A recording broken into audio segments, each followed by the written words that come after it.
Hello friends, welcome to our YouTube channel friends. In this video I am going to tell you about how to fix slow charge problem in your OnePlus earbuds. So let's start the video friends. So friends, if you are charging with different kind lead, you are facing an issue. So here in this box, here it is given, as you can see.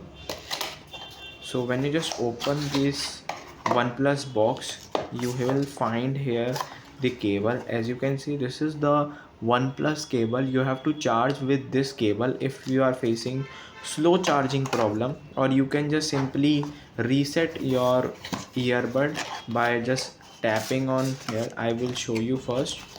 So here, just put inside first.